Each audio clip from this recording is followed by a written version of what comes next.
Sem mais delongas, vamos começar nosso pequeno curso de Bases Matemáticas e Noções de Mecânica Quântica. Para quem não sabe, eu sou o Felipe Fontinelli, eu sou um ex-ainda petiano, eu formei, saí do PET e agora eu continuo trabalhando voluntariamente por eles, no regime análogo à escravidão. E esse é um dos motivos pelos quais eu estou aqui. Agora eu sou um aluno de mestrado da University of Alberta, lá do Canadá. E a galera me convidou para dar esse pequeno curso introdutório de mecânica quântica. Eu vou tentar dar uma perspectiva um pouco mais moderna para vocês do que é a mecânica quântica, como a gente formula ela tanto matematicamente quanto de maneira física, uma perspectiva também sobre como a gente interpreta a mecânica quântica hoje em dia e para que raio serve a mecânica quântica, o que a gente pode fazer com ela. Bom, o nosso plano de curso, pelo menos para essa primeira semana, é o seguinte.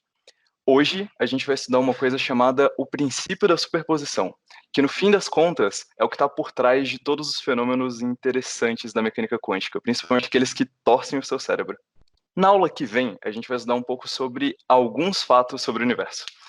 Eu escrevi desse jeito, mas a ideia é que a gente vai estudar alguns experimentos fundamentais para a construção da mecânica quântica e também fundamentais para a gente entender ela como a gente entende hoje. Então, esses fatos que a gente vai estudar sobre o universo são coisas que a gente imaginava funcionarem de um jeito usando a física clássica e que o experimento revelou serem o contrário.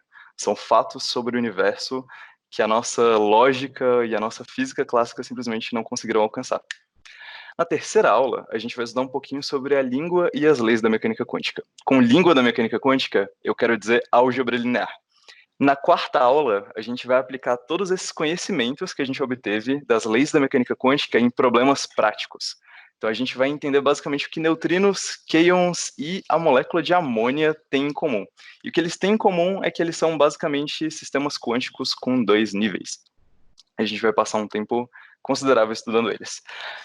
O objetivo de tudo isso é para que no final dessa semana, no quinto dia, a gente possa aprender juntos como fazer teletransporte em casa. Eu sei que o nome parece muito clickbait.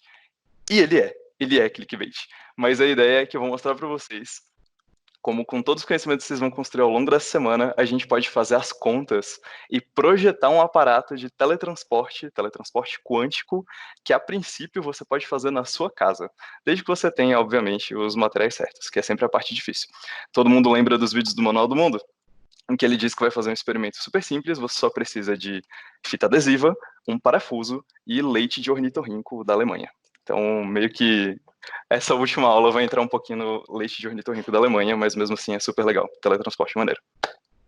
Nice. Então vamos lá para a nossa primeira aula, o princípio da superposição. Como eu disse, mecânica quântica é uma teoria complicada. Se fosse uma teoria trivial, a gente não precisaria estar aqui. Estaria todo mundo em casa lendo seus livros e aprendendo mecânica quântica sozinhos. Mas é um processo pelo qual todo mundo tem que passar e é difícil de aprender. E mesmo quem já trata do tema há um certo tempo, que nem eu, por exemplo, ainda tenho muitas dúvidas. Então não hesitem em me perguntar. Eu aposto que se você tiver uma dúvida, o seu colega também vai ter, e a gente pode enriquecer muito mais a nossa discussão com isso. A frase que vai guiar essa nossa primeira aula é do John Archibald Wheeler, que, na minha opinião, é um dos físicos mais fantásticos que já passou por esse planeta. E ele diz basicamente que se você não fica completamente confuso quando escuta sobre mecânica quântica, então de fato você não entendeu ela.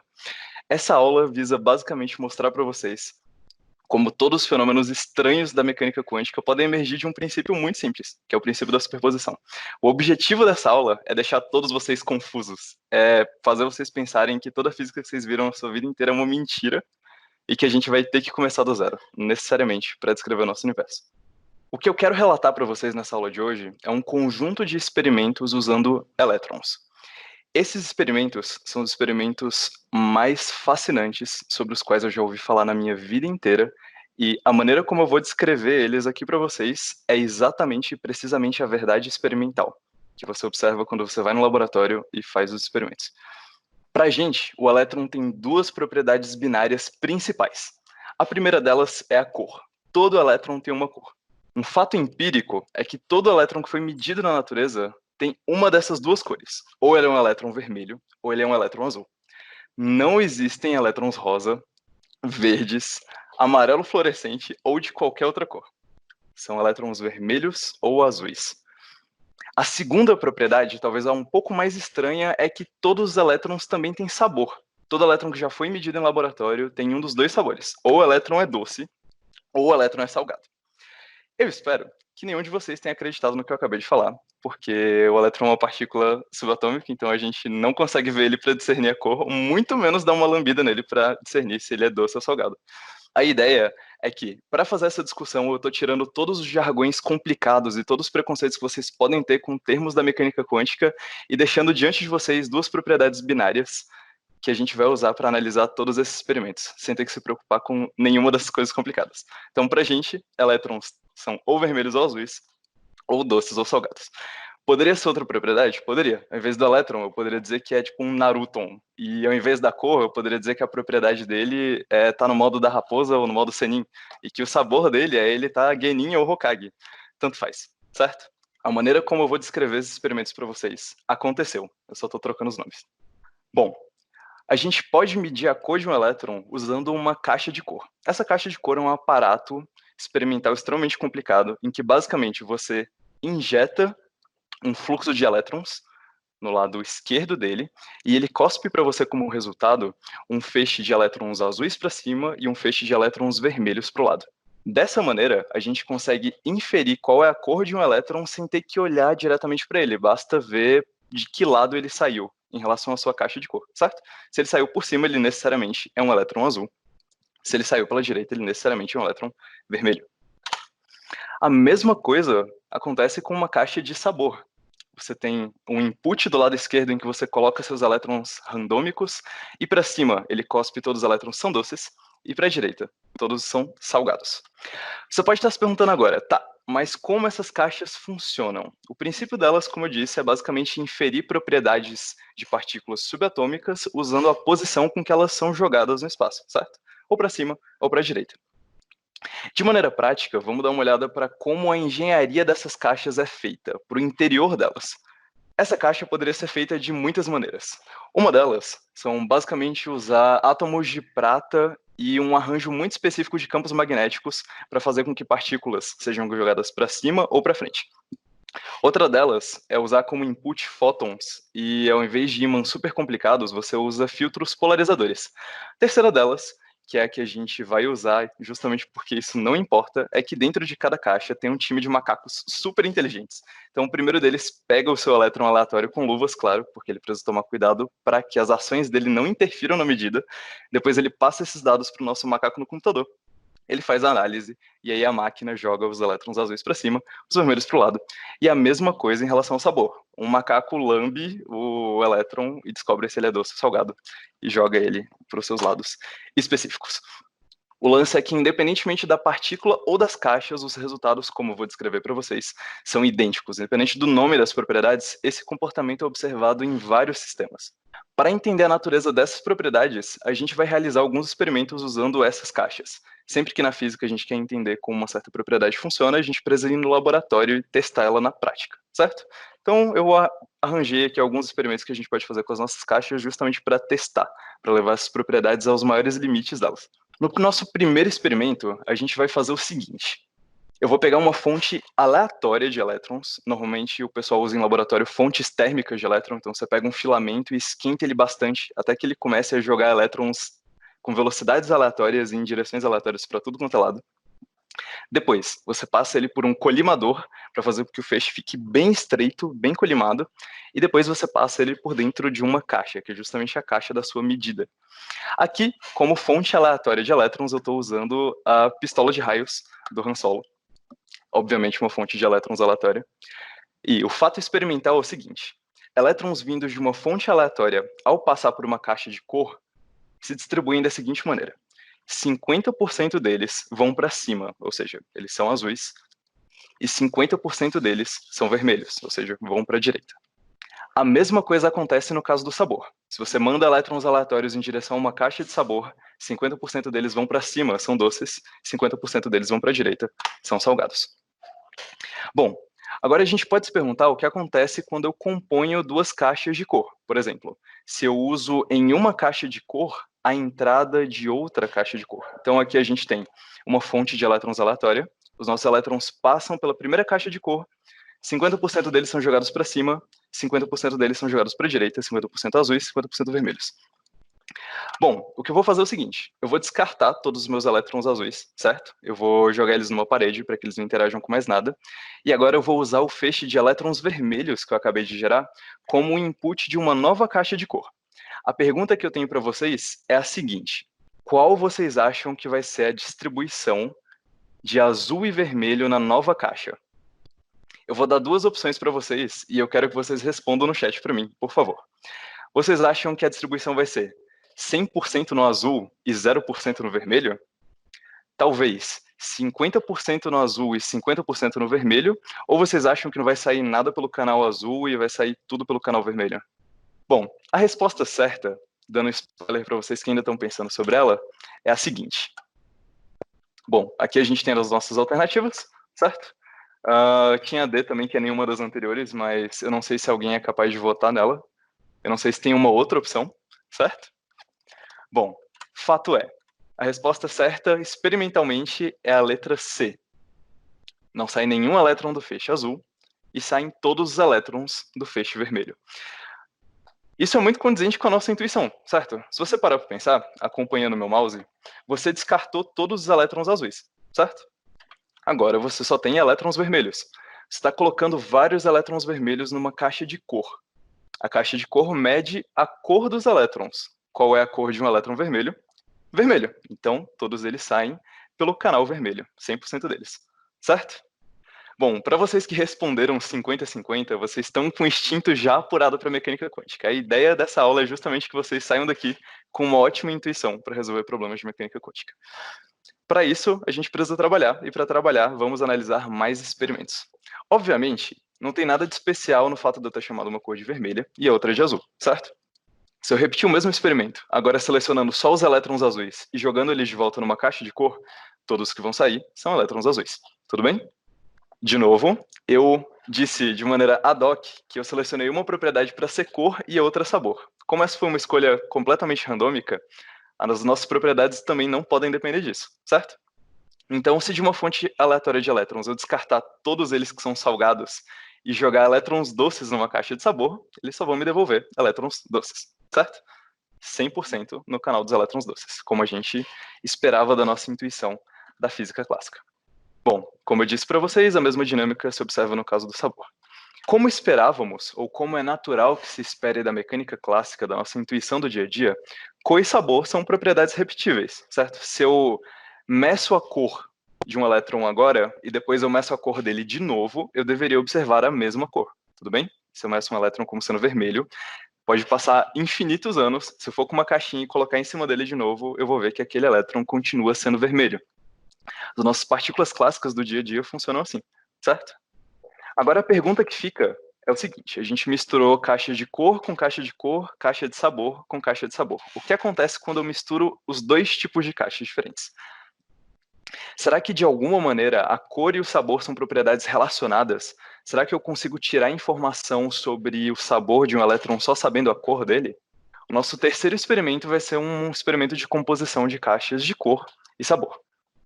Primeiro, eu seleciono a minha fonte aleatória de elétrons de novo e jogo todos eles numa caixa de cor. Eu vou descartar todos eles que são azuis, está representado pelo feixe para cima com um xizinho, e vou pegar todos os elétrons que são vermelhos. Agora eu tenho um feixe de elétrons puramente vermelhos. Eu vou colocar eles dentro de uma caixa de sabor para tentar medir. Bom, será que os elétrons vermelhos têm uma certa preferência entre serem doces ou salgados? E a resposta experimental que a gente tem para essa pergunta é que não. O elétron vermelho pode ser tanto doce quanto salgado. Se você coloca um feixe de elétrons vermelhos dentro de uma caixa de sabor, metade deles vem doces e metade deles vem salgado. Se você inverter as caixas, a mesma coisa acontece. Se você pegar elétrons puramente salgados, eles têm tanto uma probabilidade de ser azul quanto de ser vermelho. Em ambos os casos, assim como a gente viu, medir a cor não determina o sabor e vice-versa, tudo bem? Se você joga uma partícula dentro de uma caixa e por acaso as respostas são 50 ou 50, você não consegue tirar informação nenhuma de uma certa preferência com 50% de probabilidade. Os dois resultados são igualmente prováveis. Logo, essas duas propriedades, a cor e o sabor, são independentes. A gente acabou de mostrar isso experimentalmente. Não existe uma correlação entre elas. Sabendo uma, você não tem qualquer informação sobre a outra. Bom, sabendo de todos esses fatos, agora com uma intuição um pouco mais acurada sobre como esses fenômenos funcionam, a gente pode começar a prever resultados de experimentos e assim fazer um método científico. A gente propõe hipóteses, testa elas, confronta com o experimento e descobre se a nossa visão da natureza está certa ou está errada. Bom, o nosso quarto experimento vai ser o seguinte: a gente vai compor caixas de cor, sabor e depois cor, certo? A gente vai alternar. A ideia é a mesma de sempre. Eu jogo elétrons aleatórios numa caixa de cor, eu separo só os que são vermelhos e coloco eles dentro de uma caixa de sabor. Como a gente acabou de ver, elétrons vermelhos podem tanto ser metade doce quanto metade salgado, certo? A pergunta que fica é a seguinte: se eu bloquear a parte doce do feixe e deixar só os elétrons salgados entrarem dentro de uma segunda caixa de cor, qual deve ser o resultado da distribuição entre partículas azuis e vermelhas? Vamos às alternativas. Na alternativa A, a gente tem que todos os elétrons saem da caixa de cor número 2 100% azuis e 0% vermelhos. Na letra B, a gente tem metade-metade. Basicamente, 50% dos elétrons saem azuis e 50% dos elétrons saem vermelhos. No caso C, a gente tem o caso básico, em que basicamente a gente mata o feixe azul e manda todos os elétrons vermelhos para a direita novamente. E agora a gente tem a opção nenhuma das anteriores. Eu vou pedir para que vocês respondam no chat de novo qual é a previsão de vocês, baseado no que a gente viu até agora. O Matheus disse 50-50 porque você altera a propriedade da cor quando você mede o sabor. Alguém poderia dar um argumento contrário de porque, por exemplo, deveria ser a letra C, assim como várias pessoas estão respondendo aqui? Porque talvez a C seja mais natural. Bom, elétrons aleatórios, metade azul, metade vermelho. Todos os elétrons que estão nesse feixe são necessariamente vermelhos. Eles foram medidos para serem elétrons vermelhos. Depois você passa eles por uma caixa de sabor. Ou seja, todos os elétrons que são doces também são vermelhos, porque eles foram medidos para ser vermelhos. Todos os elétrons salgados, analogamente, também são vermelhos. Então, se você passa um elétron salgado e vermelho por uma caixa de cor, naturalmente você deveria obter um feixe puramente vermelho, certo? Você sabe que todos esses elétrons vieram do vermelho. Bom, o lance é o seguinte: contrariando todas as nossas expectativas da nossa experiência do dia a dia, o que a gente observa é que a letra C está absolutamente errada, totalmente errada, e a letra B é a certa. Se você for no laboratório, fizer o experimento, exatamente esse experimento, e medir a cor dos elétrons que saem da caixa de número 2, metade sai azul e metade sai vermelho. O mais legal é que esse resultado se repete para todas as combinações entre azul, vermelho, doce e salgado que você poderia fazer. Então, se você trocar a ordem e botar sabor, cor e depois sabor, você ainda obtém 50-50 no final. Se você, ao invés de usar o feixe vermelho, usar o azul, depois o doce, enfim, qualquer combinação entre eles, você sempre obtém o mesmo resultado no final. 50-50. E não se preocupa, você não é a única pessoa que não está entendendo. Inclusive, eu aposto que várias pessoas nessa chamada não estão entendendo, porque eu não estou entendendo. Einstein não entendeu esse problema, Bohr não entendeu esse problema e vários outros grandes cérebros da física do século XX. Então, ninguém deveria esperar que nós, meros mortais, entendêssemos de qualquer jeito. Então, elétrons que já haviam sido medidos como vermelhos têm chances iguais de serem encontrados no estado vermelho ou azul depois de passar por uma caixa de sabor. Tá, tudo isso é muito esquisito. A gente nem falou como essas caixas são produzidas direito, a gente disse que tem uns macacos lá dentro. A gente nem sabe se esses macacos são inteligentes o suficiente para estar fazendo esse experimento, ou se por acaso tem uma grande conspiração da natureza acontecendo. Então, vamos atrás dos possíveis culpados. Em primeiro lugar, vamos tentar encontrar uma solução para esse aparente paradoxo, porque, pela nossa experiência, a física clássica deveria estar certa. Então, medir sabor não deveria mudar a cor. Uma possível solução para isso é o seguinte: os experimentos foram mal feitos. Malditos macacos, eles não sabem trabalhar. Eles fizeram o experimento errado e agora a gente teve que mudar a física inteira por conta deles. Bom, existem alguns argumentos de por que esse pensamento não está certo. Além desse experimento ter sido realizado com macacos, ele também foi realizado com fótons, elétrons, nêutrons, buckyballs, que são basicamente bolas gigantescas de 60 carbonos que se organizam como se fosse uma bola de futebol molecular. Além disso, além de usar inputs diferentes, as caixas já foram construídas com diferentes tecnologias, métodos materiais, espécies diferentes de macacos, ímãs, fótons, polarizadores e etc. O importante é que em nenhum desses casos, em nenhum deles, mesmo trocando o tipo de partícula, mesmo trocando o tipo de caixa, você não consegue mudar o resultado. O resultado final é sempre 50-50% de probabilidade. Em mais detalhes sobre como essas caixas funcionam, aqui a gente tem um aparato que descreve o experimento de Stern-Gerlach, que a gente vai discutir bastante ao longo do nosso curso.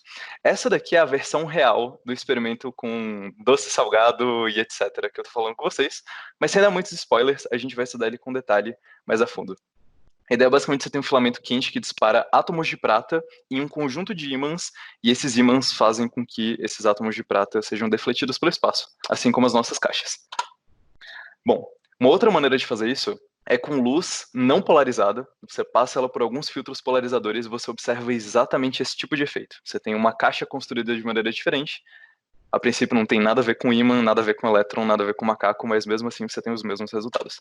Uma outra maneira de ver esse experimento um pouco diferente é o experimento da dupla fenda de Young, que é uma outra versão desse experimento do doce salgado que eu estou fazendo com vocês. Basicamente você precisa de uma arma de elétrons que dispara eles em duas fendas.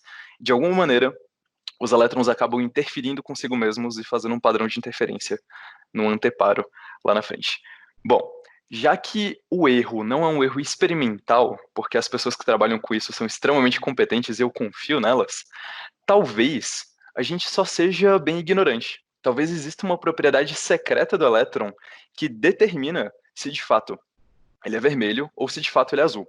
Basicamente, a gente está dizendo que a aleatoriedade nesse experimento, esse 50-50% de probabilidade inexplicável, vem da nossa ignorância, vem de uma certa propriedade clássica do elétron que a gente nem consegue detectar com os nossos aparatos experimentais, mas que explica completamente o resultado dos experimentos.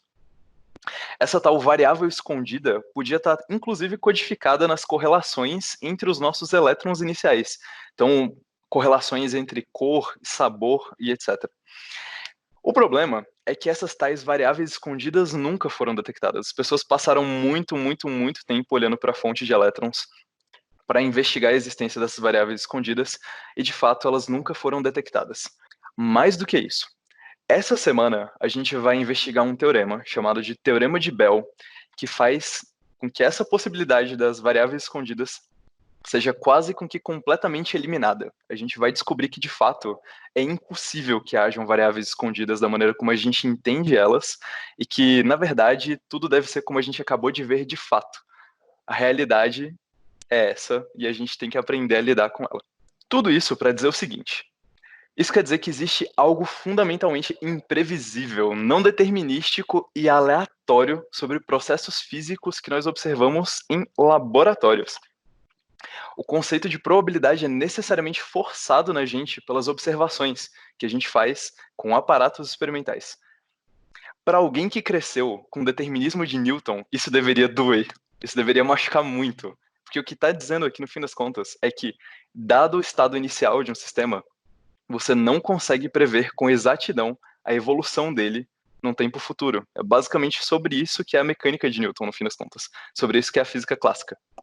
Determinismo é basicamente a corrente filosófica que diz o seguinte: dadas as condições iniciais, a gente sempre consegue determinar o estado final de um sistema. Sabendo como eu estou aqui, exatamente agora, sentado nessa cadeira, e sabendo de todas as forças que atuam em mim no universo, eu saberia descrever precisamente a minha trajetória até qualquer instante de tempo. Essa ideia de que a gente, dadas as condições iniciais, você sempre pode evoluir um sistema, é o que a gente chama de determinismo. É basicamente sua capacidade de prever o futuro, dado o que você observa no tempo atual. Aqui, a gente está dizendo que, mesmo com as suas condições iniciais, mesmo sabendo que o seu elétron inicialmente era vermelho, você tem uma propriedade imprevisível da natureza. Isso é extremamente assustador por conta do seguinte: o conceito de probabilidade não está aparecendo aqui no sentido da probabilidade clássica, em que a gente não conhece exatamente a distribuição de um determinado efeito, como por exemplo quando você rola um dado ou joga uma moeda para cima. O que a gente acabou de ver é que tem coisas extremamente importantes e fundamentais nesses experimentos que a gente acabou de fazer. Coisas que são propriedades da própria natureza. Basicamente, o conceito de probabilidade é intrínseco a todos esses experimentos. É isso que eu quis dizer com o conceito de probabilidade é forçado pelas observações. Não é como se você tivesse uma escolha. É probabilístico. são 50% de probabilidade de azul e 50% de probabilidade de vermelho, necessariamente. Nada que você faça com os experimentos, nem trocando as partículas, nem trocando o tipo de caixa, nada faz com que você troque essa probabilidade final de 50 a 50. Algumas pessoas perguntaram o seguinte: mas o que de fato é cor e sabor? Bom, cor e sabor são essas palavrinhas que eu estou usando aqui para fazer essa analogia com vocês, mas no caso do experimento de Stern-Gerlach, que a gente vai ver com detalhe na aula de amanhã, spoilers, cor é na verdade o spin na direção Z e sabor é na verdade o spin na direção X. Como spin é um termo extremamente complicado, porque leva em consideração um certo conhecimento de momento angular, mas mesmo assim é um momento angular que é puramente quântico e não tem análogo clássico, eu prefiro que nessa discussão a gente não use esses termos, pelo menos por enquanto, pelo menos até a gente entender o que eles significam exatamente. O Jefferson perguntou o seguinte: mesmo assim eu não entendi o porquê você mede uma coisa e outra coisa muda. Esse é o lance. Ninguém entende. Lembra da frase do Wheeler no começo? Tem certas coisas na natureza que não estão necessariamente acessíveis à nossa lógica. Tem certas coisas que são simplesmente propriedades do universo. Assim como eu descrevi para você. Se você fizer esse experimento em laboratório, você vai encontrar 50% de probabilidade de azul e 50% de probabilidade de vermelho. Essa é uma propriedade do nosso universo. O fato de que a nossa lógica e que a nossa intuição não conseguem mostrar um caminho de como sair de um feixe vermelho e chegar num feixe de 50% azul ou vermelho, ou por que uma medida interfere na outra, é basicamente um reflexo do fato de que a nossa intuição foi criada lutando contra mamutes e tacando lanças em tigres e nadando e não fazendo contas de mecânica quântica. Então é natural que isso seja completamente estranho para todos vocês e que seja difícil de entender, mas o ponto é que agora a gente acabou de ver, que é uma propriedade do universo, que a gente vai ter que lidar com ela no fim das contas e usar ela para fazer previsões no futuro. O Jefferson notou também que poderia ser muito bem a posição e a velocidade de um elétron, e ele está certo. No caso do experimento da dupla fenda, é exatamente isso. A cor é a posição e o sabor é a velocidade. A cor e o sabor também poderiam ser a posição momento linear, igual no princípio da incerteza de Heisenberg. Exatamente. O Matheus matou a charada inteira. Exatamente isso. Se fecharmos o experimento 4 numa caixa preta, seria a mesma funcionalidade de uma caixa de cor, porém com redução de quantidade? Então vamos voltar no experimento 4. Vamos lá, esse é o experimento 4, certo? Se eu fechar ele numa caixa preta, seria a mesma funcionalidade de uma caixa de cor, porém com redução de quantidade? Sim, no fim das contas, sim. Você passa um feixe aleatório na entrada e do outro lado você obtém um feixe que é 50% de um lado e 50% do outro. É exatamente isso. Você matou uma das charadas dessa aula. Tudo bem? Então, a pergunta dele foi a seguinte: se eu passasse uma caixona aqui em cima de tudo isso, isso não seria tipo a mesma coisa que uma caixa de cor? Isso é verdade. Na entrada você tem uma fonte aleatória, na saída você tem 50% azul e 50% vermelho. O Jetro perguntou: com um único elétron temos aleatoriedade, mas com vários elétrons não seria possível dizer que a natureza é em certa medida previsível? Bom, a gente vai descobrir ao longo desse curso que, apesar de estar lidando com probabilidades, não quer dizer que é tudo completamente aleatório, meu Deus, e a gente não consegue prever nada. Não é exatamente assim. A gente consegue prever a distribuição da densidade de probabilidade. Agora, o resultado, quando você rola um dado, é sempre aleatório, independente da distribuição de probabilidade. Então a gente vai saber como prever distribuições de probabilidade, mas não exatamente o resultado de experimentos. Isso vai continuar sendo puramente probabilístico. Beleza. Uma consequência muito interessante dessa aparente destruição de informação quando você mede cor e sabor ao mesmo tempo é o seguinte: é impossível construir uma caixa que meça cor e sabor ao mesmo tempo. A gente aprendeu a medir cor usando uma caixa de cor. Depois a gente aprendeu a medir sabor usando uma caixa de sabor. Agora, a gente está interessado em montar uma caixa que meça cor e sabor simultaneamente. Bom, como ela poderia funcionar? Ela teria 4 saídas, certo? E uma entrada para feixes. A ideia é que em uma saída a gente tem elétrons azuis e doces, na outra a gente tem elétrons azuis e salgados, na outra a gente tem vermelhos e doces, depois vermelhos e salgados. Bom, a ideia é a seguinte: a gente quer construir uma caixa de cor e sabor usando as caixas mais fundamentais que a gente acabou de ver e a nossa experiência com os experimentos. Então, a primeira pergunta que vai estar na sua lista de exercícios é se existem maneiras diferentes de construir uma caixa de cor e sabor ao mesmo tempo. Vai ter uma figura com uma maneira de construir na sua lista, e a ideia é que você encontre pelo menos uma maneira diferente de construir uma caixa de cor e sabor. A segunda pergunta é basicamente a seguinte: será que essa caixa realmente funciona? Será que, bom, Uma das saídas dela é necessariamente vermelho e salgado. Será que se eu botar uma caixa aqui do lado que meça a cor vermelha, será que se eu passar um feixe vermelho por ele, o resultado vai ser realmente vermelho? Ou será que eu vou ter uma componente azul também? Bom, isso daqui é só um spoiler da lista. E a ideia é a seguinte: depois de falar sobre isso, de construir caixas de cor e sabor ao mesmo tempo, a gente entra na seguinte questão. Essas propriedades estranhas das quais a gente está falando, que uma medida de um parâmetro necessariamente altera a medida do outro, só acontecem com elétrons, fótons, nêutrons e outras coisas muito, muito, muito pequenas, certo? A resposta é não. Erradíssimo, meu caro. Nas condições certas, a gente pode observar esses efeitos quânticos probabilísticos estranhos na escala do tamanho de seres humanos. Diante de vocês, nessa imagem, tem o conjunto de espelhos que é utilizado para detectar ondas gravitacionais no LIGO, que é basicamente o nosso melhor telescópio de ondas gravitacionais disponíveis na Terra. Um espelho desses tem uma bagatela de 40 quilogramas. E eu sei que você conhece alguém que tem 40 quilogramas por aí, beleza? A ideia é que esses espelhos estão tão gelados, esses pêndulos com os espelhos são tão precisos e tão isolados de qualquer ruído externo, que você precisa levar em consideração, inclusive, o movimento de carros em rodovias próximas, porque isso induz vibrações que faz com que o seu pêndulo vibre, e inclusive ondas quebrando na costa do outro lado dos Estados Unidos. Levando em consideração todos esses fatores de correção, você obtém um objeto de medição extremamente preciso. E o que eu quero dizer para vocês é que, acredite ou não, esse espelho gigantesco de 40 quilogramas tem exatamente as mesmas propriedades que os elétrons, que eu acabei de falar para vocês. E a questão não é só porque é um espelho muito, muito caro, feito pelo LIGO, um espelho muito especial. Se eu pendurasse qualquer um de vocês dentro de um pêndulo preciso dessa maneira, vocês seriam o objeto quântico da vez. Então, essas propriedades das quais a gente está tratando não são simplesmente fatos de tipo, existe a física das partículas muito pequenas e existe a física das coisas muito grandes. O que esse exemplo quer dizer para vocês é que, na verdade, o universo é quântico e não clássico. O que a gente vive, a nossa experiência do dia a dia, é só uma simulação muito, muito, muito, muito boa de um sistema quântico em altas escalas parecendo um sistema clássico. Mas no fim das contas é sempre importante lembrar, e essa é uma das lições dessa aula. O universo é quântico, não clássico. Esses efeitos podem acontecer com qualquer coisa e eles correspondem à descrição mais precisa que a gente tem da realidade. Por que os espelhos têm que ser gelados? Muito bom. Então, vocês já devem ter ouvido falar que quando as coisas estão quentes, elas têm flutuações térmicas, certo? A ideia basicamente é que os átomos estão muito, muito, muito agitados. E aí você não consegue pegar exatamente aquele ruído quântico que vem das propriedades fundamentais do material.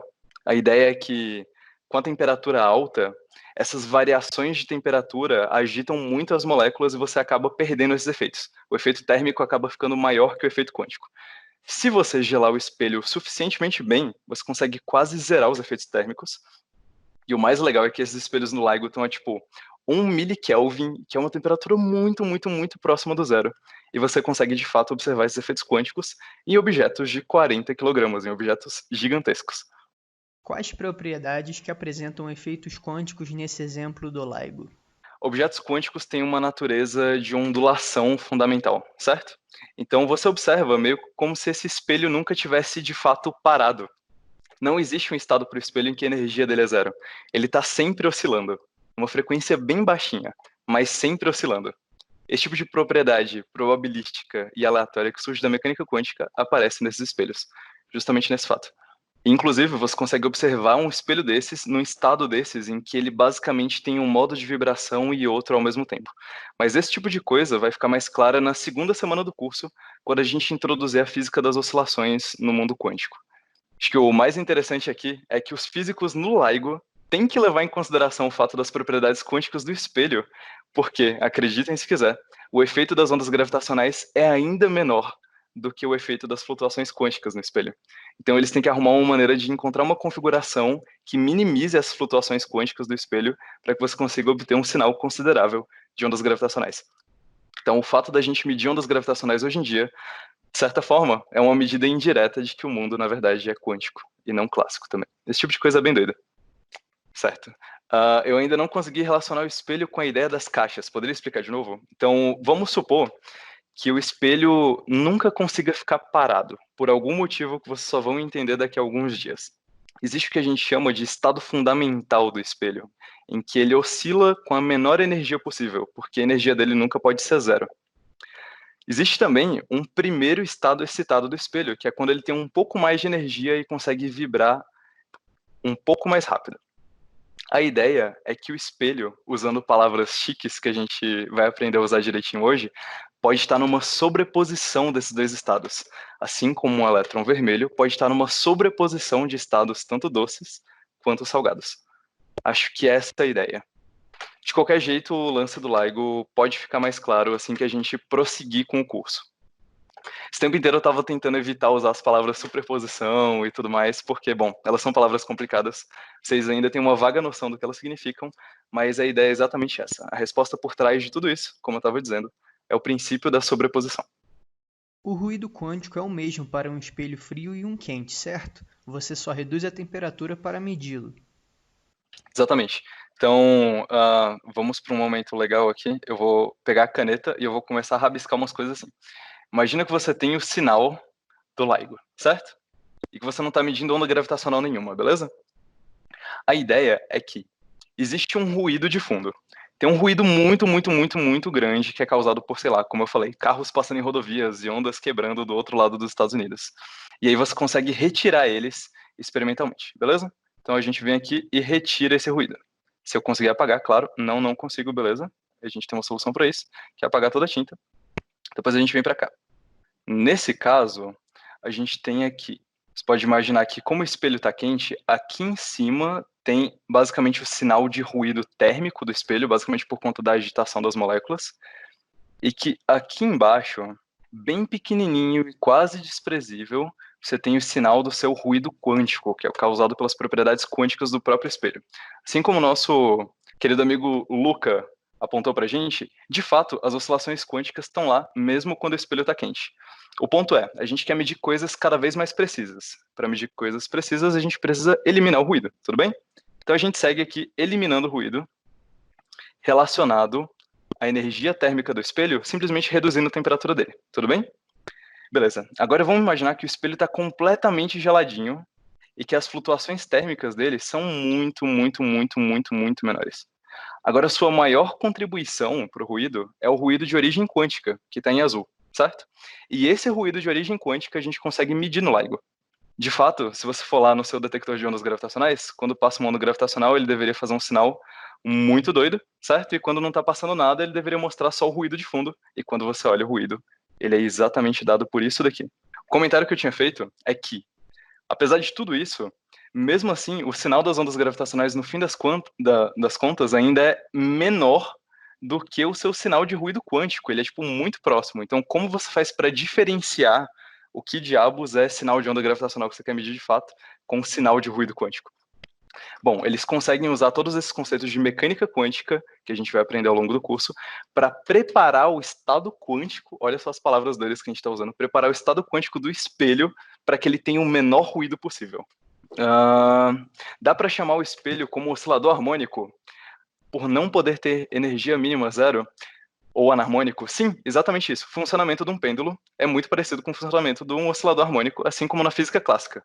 Todo mundo lembra que para resolver o pêndulo no limite das pequenas oscilações, a gente aproxima ele justamente por um oscilador harmônico. O fato é, estamos observando efeitos quânticos em objetos macroscópicos. O milagre aqui não é que os elétrons se comportam de maneira probabilística ou de maneira diferente que a matéria newtoniana, que é a matéria normal que a gente vê no nosso dia a dia. O milagre, na verdade, é que quando você pega um mol desses elétrons, eles se comportam como eu, como você, ou sei lá, como queijo, velho. Esse é o milagre, como todas as probabilidades, como todo esse mundo estranho da mecânica quântica se combina com todos esses elétrons para formar o mundo real, da intuição que você observa. E isso, para mim, é uma das coisas mais apaixonantes sobre a mecânica quântica.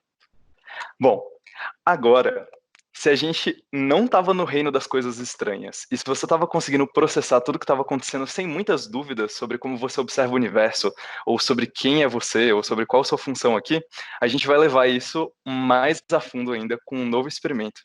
E esse daqui é de torcer o rabo da porca. A ideia é o seguinte: a gente vai ter como se fosse um novo aparato experimental, como se fosse uma nova caixa que é formada da seguinte maneira. A gente tem aqui a nossa entrada, certo? Em que a gente vai injetar um feixe de elétrons da maneira como a gente quiser, dentro de uma caixa de sabor.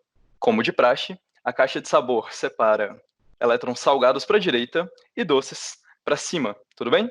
A novidade aqui é que a gente preparou uma série de espelhos nesse experimento. A propriedade do espelho é a seguinte que eu vou relatar para vocês. Ele não faz nada com o estado do sistema, além de trocar a direção do feixe. Tudo bem? Então, em vez de ir para cima, ele passa a ir para a direita, mas continua sendo um feixe de elétrons doces. Se de fato você colocar um detector aqui, por exemplo, para saber se ele é doce ou salgado, nesse caminho ele vai sempre concordar que você tem elétrons doces, e a mesma coisa no caso do caminho salgado, certo? Você tem um feixe que vem aqui, bate no espelho, todos esses elétrons continuam sendo salgados, só que agora eles se movimentam para cima. A novidade entra aqui, a gente tem um combinador de feixes, certo? O que esse cara faz é basicamente pegar os elétrons doces que estão vindo da esquerda dele, os elétrons salgados que estão vindo de baixo, e combinar os dois num feixe só, que é emitido para cima, na saída do nosso aparato. Tudo bem? A ideia é a seguinte. Vamos verificar o que acontece se, por acaso, nesse aparato que eu acabei de mostrar para vocês, eu fizer o seguinte. No lugar da entrada do meu aparato, eu colocar um feixe de partículas puramente vermelhas. Tudo bem? E do outro lado, eu botar uma caixa de sabor para verificar o que acontece, qual que é a saída desse experimento. Bom, a ideia é basicamente o seguinte. Os seus elétrons vermelhos, ao passar por uma caixa de sabor, como a gente já viu, se dividem num feixe tanto doce quanto salgado. Tudo bem? Os elétrons salgados viajam por aqui, batem no espelho felizes da vida e entram no combinador de feixe. Os elétrons salgados vêm voando felizes da vida, entram no combinador e são misturados novamente com os elétrons doces. Com isso, eu formo um só feixe e uso ele como entrada para uma nova caixa de sabor. Eu pergunto para vocês, qual que vão ser as saídas dessa caixa de sabor? A ideia é basicamente simples. O que você fez aqui foi basicamente pegar um feixe vermelho, dividir ele em dois e combinar num feixe vermelho novamente. E a gente já sabe o que acontece quando você coloca um feixe vermelho numa caixa de sabor. Metade é doce e metade é salgado. Tudo bem? Agora vamos começar a misturar as caixas. E a gente sabe que coisas estranhas acontecem quando a gente mistura as caixas. É exatamente esse tipo de coisa que a gente quer extrair desse experimento. Então vamos lá. De novo, um feixe de elétrons vermelho passa por uma caixa de sabor. Metade doce e metade salgado. Combino eles de novo e jogo esse feixe dentro de uma caixa de cor. Pergunto para vocês, qual seria o resultado desse experimento em questão de distribuição de elétrons azuis e vermelhos, meus amigos? Bom, então como opção A, a gente vai deixar o seguinte, 100% dos elétrons saem azuis e nenhum vermelho. Com opção B, 50 no azul, 50 no vermelho. Opção C, 0 no azul, 100% no vermelho. Opção D, nenhuma das anteriores. Vamos lá. O que a intuição de vocês clássica diz versus o que a gente acabou de ver diz para vocês. Então, várias pessoas estão respondendo a letra B, em que você deveria obter uma combinação de elétrons azuis e uma combinação de elétrons vermelhos, 50-50. Bom, o que eu não contei para vocês foi o seguinte. Esse conjunto de feixes parece estar muito pertinho um do outro, certo? Mas vamos imaginar que eu mando os meus elétrons doces, tipo, em direção ao Canadá. Eles vão lá para cima. E eu mando os meus elétrons salgados em direção à África, para o outro lado. Eles batem em espelhos basicamente lá na ponta do mundo, um de cada vez, e só lá na frente eles se recombinam, formando esse único feixe que entra na nossa caixa de cor, finalmente. Vamos imaginar o seguinte, como esses elétrons estão muito distantes, a gente pode, a princípio, analisar eles independentemente, tudo bem? Vejamos o que aconteceu com os nossos queridíssimos elétrons doces. Então, o que acabou de acontecer aqui foi o seguinte, se a gente acompanhar só os elétrons doces, eles subiram, bateram no espelho, entraram no feixe combinador, e quando eles foram parar dentro da caixa de cor, eles, obviamente, se dividiram em 50% azul e 50% vermelho. A gente já fez esse experimento, tudo bem? Agora, vamos acompanhar o que acontece com o feixe dos salgados. Ele faz o mesmo processo, analogamente, um feixe salgado, quando encontra uma caixa de cor, se divide em 50-50, então você tem a combinação de dois efeitos. 50-50 de um lado, 50-50 de outro, qual seria o resultado final? Como o nosso amigo disse, 50% azul, 50% vermelho, certo? Uma lógica extremamente razoável e bem feita.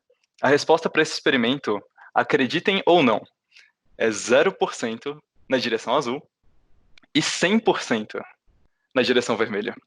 A pergunta que eu tenho para vocês é, meu Deus, qual era o problema do raciocínio da letra B. Não tinha problema nenhum em princípio, certo? Parecia tão perfeito, tantas pessoas votaram no B. Eu votaria no B se eu fosse o Bohr, se eu fosse o Stern ou o Gerlach, que eu estivesse fazendo esse experimento no laboratório. Eu ficaria tipo, velho, o que está acontecendo diante de mim? Bom, mais um dos truques da mecânica quântica. O cérebro de vocês deve estar explodindo agora. Coisas não fazem sentido, mas de alguma maneira a nossa lógica em encarar o feixe das partículas doces e o feixe das partículas salgadas de maneira independente estava errado. Porque quando a gente pensou, doce é 50% azul, 50% vermelho, e salgado é 50% azul, 50% vermelho, a gente somou as duas coisas, deu 50-50. E a resposta não estava certa. O André perguntou: o fato de ter somado os feixes anula as mudanças feitas pela caixa de sabor e ele se torna o mesmo feixe novamente? Isso é uma ótima pergunta. Quando você faz um experimento, não aparece Deus do seu lado, te explicando qual é a interpretação daquilo que você viu. Naturalmente, o que você observou foi que entrou o vermelho, você separou o feixe por sabor, depois você combinou eles de novo e do outro lado saiu o vermelho. Tudo bem? Por esses experimentos e testando cada uma dessas coisas, bloqueando um caminho, bloqueando os dois e várias coisas que a gente vai fazer aqui, vão mostrar pra gente se de fato medir o sabor e depois combinar tudo de novo tem o mesmo efeito de não ter medido nada, no fim das contas. Mas spoilers, tem. O Vitor perguntou: você tinha falado que a cor e sabor são os spins. A interação com os espelhos pode alterar o spin do elétron? É uma ótima pergunta. E isso, a princípio, poderia inclusive acontecer. Mas a gente está assumindo, desde já, que os espelhos não alteram as propriedades do feixe. Então, levando para a interpretação do spin, um elétron com seu spin na direção Z voa em direção ao espelho, e assim que ele ricocheteia do espelho, ele continua com o spin na direção Z. O espelho não faz nada além de mudar a direção do feixe. Ele não altera as propriedades que a gente está medindo.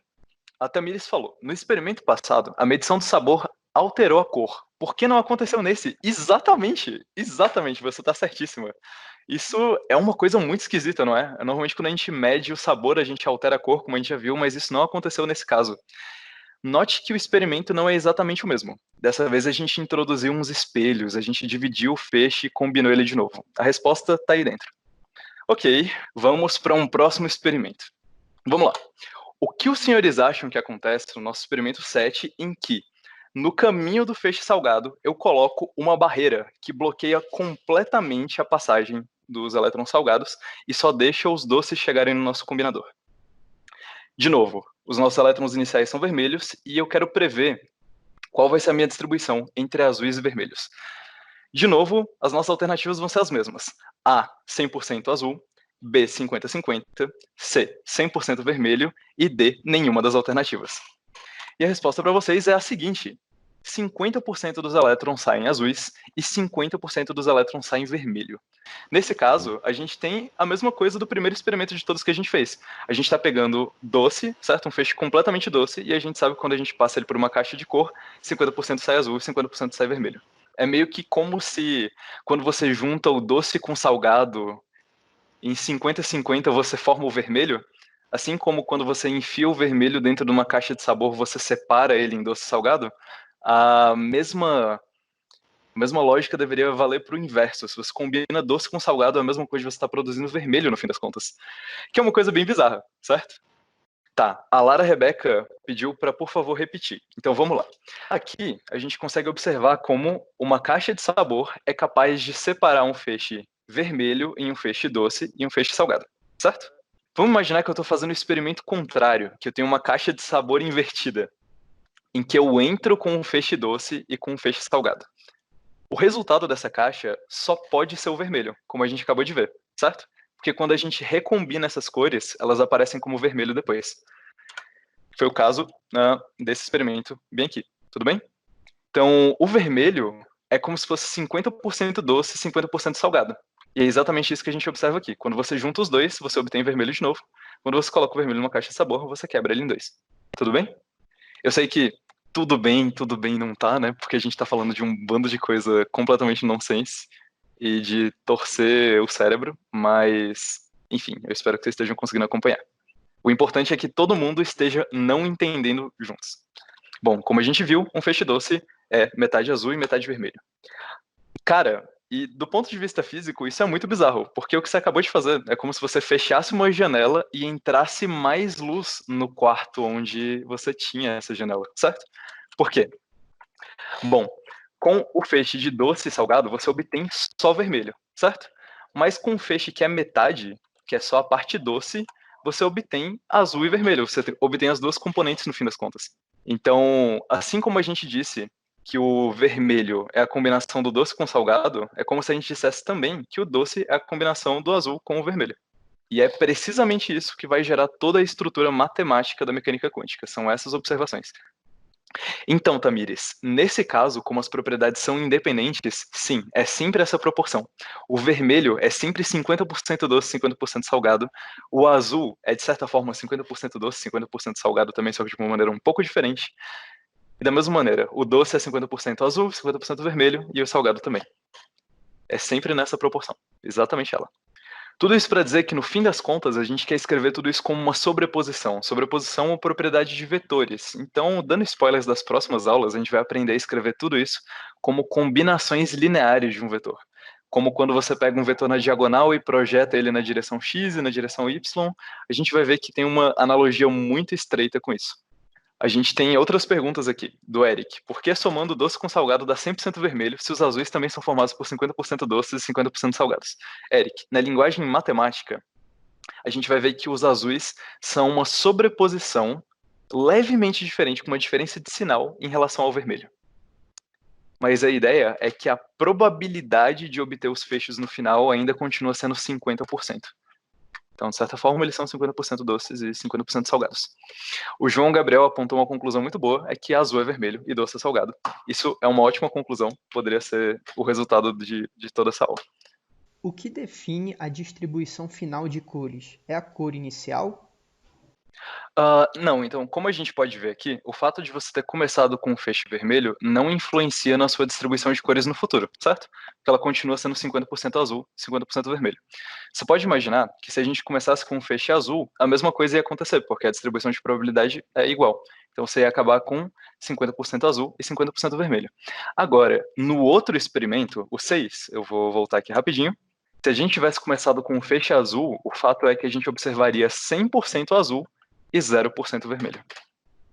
O fato de não sabermos a cor e o sabor ao mesmo tempo é um postulado ou é possível provar isso?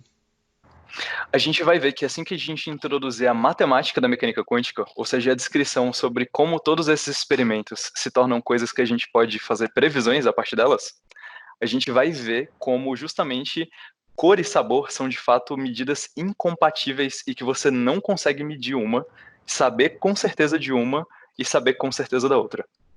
Você sempre vai ter um estado em que é a cor definida, mas o sabor indefinido, e por aí vai. Agora, são só meio que os fatos experimentais que motivaram a mecânica quântica a chegar onde ela chegou. Então, em algum momento, antes da teoria existir, alguém teve que passar por esse mesmo processo que a gente está passando agora e pensar: meu Deus, como eu vou descrever isso matematicamente? Isso não faz o menor sentido. O fato da cor e do sabor serem grandezas independentes tem a ver com a sobreposição? Sim, tem tudo a ver com sobreposição.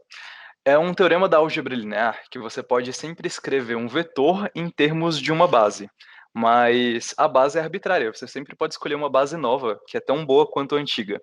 No fim das contas, eu vou acabar mostrando para vocês até o final dessa semana que o que está acontecendo aqui, na verdade, é simplesmente a gente reescrevendo vetores em uma base diferente. Então tem tudo a ver com o fato dessas medidas serem independentes, porque vetores linearmente independentes formam bases. Perguntaram: ainda não entendi se a cor e o sabor são dependentes ou se é a medição que causa isso. Então, como propriedades, a gente viu que a cor e o sabor são independentes, certo? Porque quando a gente mediu uma em sequência da outra, a gente viu que medir cor não me dizia nada sobre sabor. E medir sabor também não dizia nada sobre cor. Tudo bem? Então é nesse sentido que essas são propriedades independentes. Mas dá para ver que, de certa forma, essas duas quantidades são incompatíveis. Porque quando você obtém informação sobre uma delas, você perde completamente a informação que você tinha sobre a outra delas. É justamente esse tipo de física que vai dar origem ao tal do princípio da incerteza de Heisenberg. O princípio da incerteza de Heisenberg é famoso para a relação entre o momentum e a posição, que compartilham exatamente toda essa discussão que a gente está tendo agora, mas ela também acontece para quaisquer dois observáveis que são incompatíveis nesse sentido. Ou seja, quando você mede um, você destrói a informação sobre o outro. Bom, vamos passar para a parte final da aula, então. Vamos lá. Uma pergunta estranha que ficou completamente sem resposta. Até agora a gente estava falando de feixes de elétrons, certo? Tem sempre vários elétrons passando ao mesmo tempo, então é muito natural você pensar no seu feixe de elétrons se dividindo em dois raiozinhos que se recombinam lá na frente e sobem em direção ao vermelho. Tudo bem? Eu quero que todos vocês tenham a imagem do experimento 6 na cabeça de vocês. Você tem um feixe que sobe, vai para a direita, um feixe que vai para a direita, depois sobe, se combina e vão para a caixa de cor.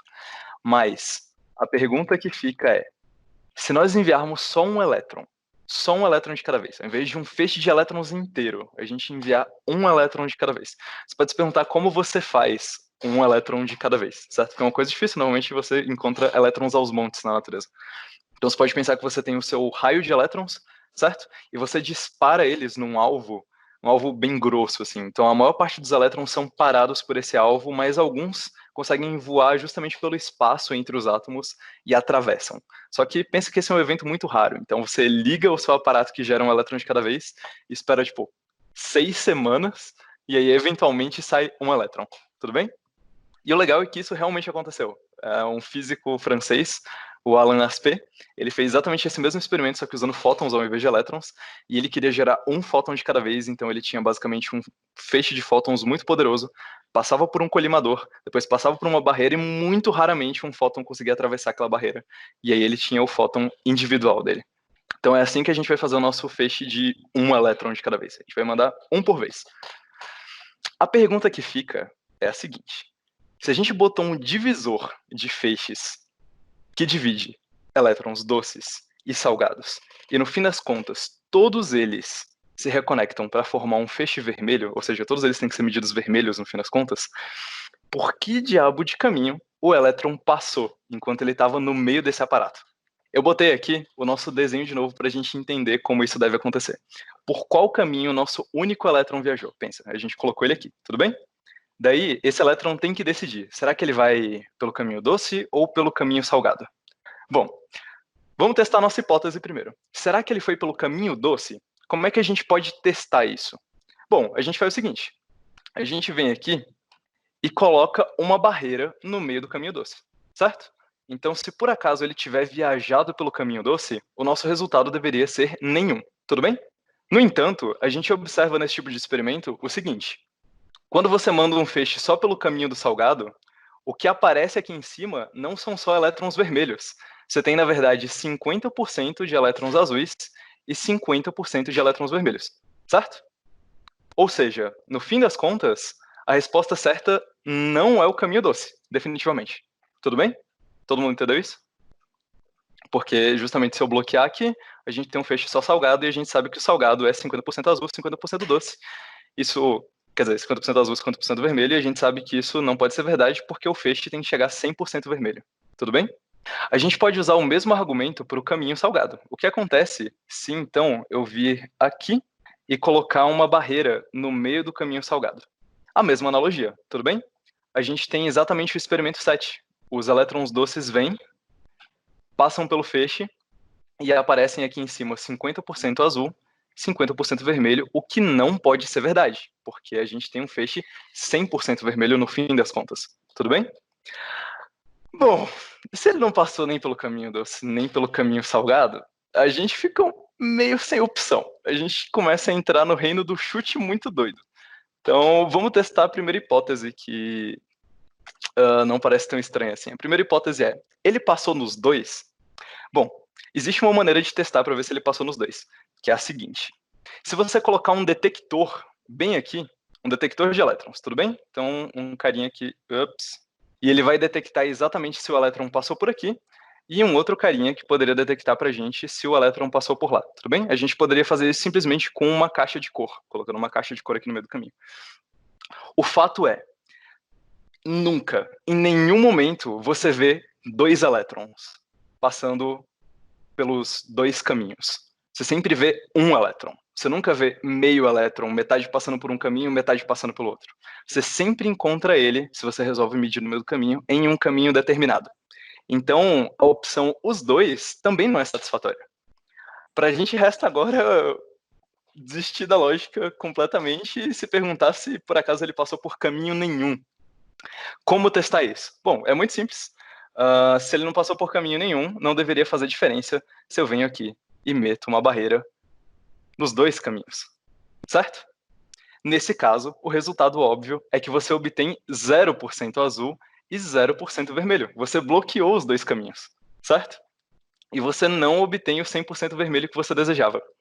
Então, se não foi pelo caminho doce, não foi pelo caminho salgado, não foi pelos dois, e não foi por nenhum, o que diabos aconteceu com esse elétron?